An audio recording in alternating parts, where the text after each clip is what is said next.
What happens when an incurable optimist confronts an incurable disease? A question worth pondering with Michael J. Fox. Do you remember the first time you were in New York City? I came to see you. I came to see you and do today's show. Promoting a new show, and I introduced a new name in Hollywood, Michael Fox. What do you do if you are children of the 60s and your oldest son makes William Buckley look like FDR? Actor Michael Fox plays just such a son on the NBC television series Family Ties. You don't subscribe to the Wall Street Journal in real life? I don't yet. I have to be careful on the set that I'm not holding it upside down.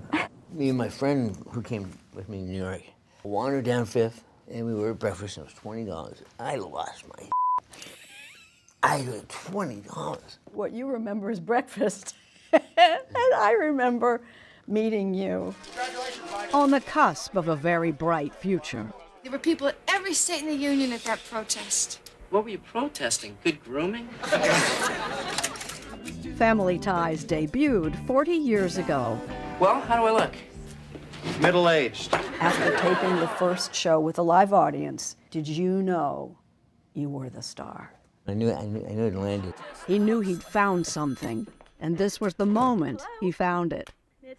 The name of his character was Alex Keaton, until he takes the phone. Alex P. Keaton here. I just did this ad lib thing, and I was supposed to say, hello, this is Alex Keaton. And I just went, hello, this is Alex P. Keaton. And it became a big part of the character. Is P funny? P is funny, P is percussive. Percussive P. Parkinson's not funny, an incurable degenerative disease. But for years, Michael J. Fox has been getting a laugh. Parkinson's is a gift.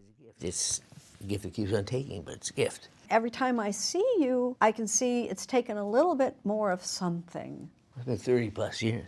There's not many of us that had the disease for 30 years. Half his life. Yeah, it sucks. It sucks having Parkinson's. As millions know too well. For some families, some people, it's a nightmare. It's a living hell. We have to deal with realities that are beyond most people's understandings. Fox is first to say he has advantages. My life is set up so I can pack Parkinson's along with me if I have to. But at some point, Parkinson's going to make the call for you, isn't it? Yeah, it's behind on the door. Yeah, I mean, I won't lie, it's getting harder. It's getting harder. It's getting tougher. Every day gets tougher. But that's the way it is. I mean, who do I see about that? Even talking comes at a price. I can make myself still, but I won't be as animated. Show me what happens if you make yourself still. As he showed us 6 years ago. We're not talking. I can't talk, I just have to move. More now than tremors and slurred speech, muscle rigidity, the exhausting jerks and twists. It's been falls and broken bones. I had spinal surgery. I had a tumor in my spine, and it was benign, but it messed up my walking. And then I started to break stuff. Broke this arm, I broke this arm, I broke this elbow, I broke my face, I broke my hand. Falling on things. From falling, which is a big killer with Parkinson's. It's falling and aspirating food and getting pneumonia, all these subtle ways they get you. You don't die from Parkinson's, you die with Parkinson's. I'm not gonna be 80. I'm gonna be 80. He does think about mortality, but at 61, he savors his past. I had to go through our den, our TV room, and I looked at Back to the Future when I was just starting. And I hadn't seen it since like 1987, I hadn't seen it. As he recalls, Tracy Paulin, his wife of 35 years, had been waiting for him. I sat down on the sofa. Like 45 minutes later, Tracy goes, "What are you doing? Where are you?" And I said, "Back to the Future's on."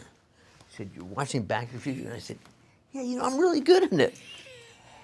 In the summer of 1985, Michael J. Fox was the hottest name in Hollywood, with not only a #1 movie, but a #2, and a top TV show.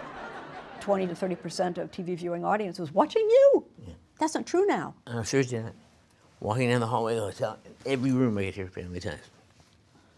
And it was massive. How'd you handle that fame? I pigged out on it. I loved it. Mike he's a genuinely great guy. I mean, In what recognition can I of say? his It's amazing. foundation work, old friend Woody Harrelson presented Fox with an honorary Oscar last year. We did some damage.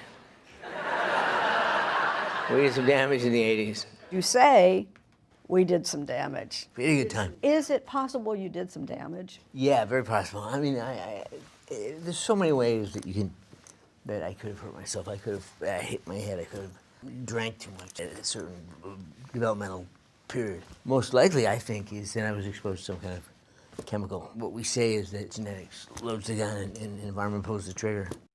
$1.5 billion.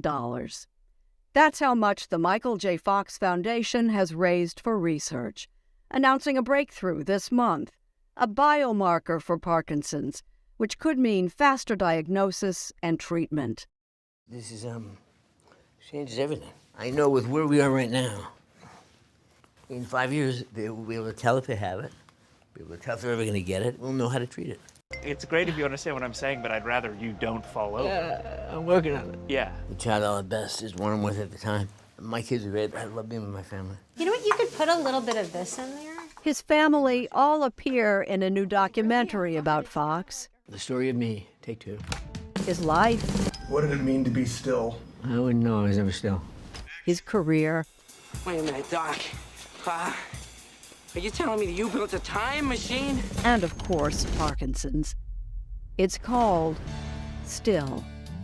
What does still imply, evoke? I can never be still until I couldn't be still. And still has other meanings. Still here, Endurance. still committed. I'll take them all. Good. Stop and reset.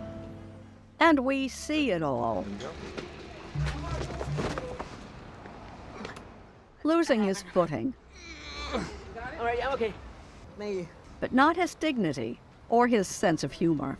Nice to meet you. You knocked me off my feet. And you come in with the punchline. You knocked me off my feet. You knocked me off my feet. Got the laugh. Always looking for the laugh. Yeah. Always looking for the laugh. Michael J. Fox is a serious person. Funny, but wise. There had never been a time in your life that wasn't amazing. Very good life. It's perverse to say it, but kind of a charmed life. That's the point. That's the joke. I recognize how hard this is for people, and I recognize how hard it is for me. But I have a certain set of skills that allow me to deal with this stuff. And then I realized, with gratitude, optimism is sustainable. I mean, if you can find something to be grateful for, then you find something to look forward to, and you carry on. Write that down. With gratitude, optimism is sustainable.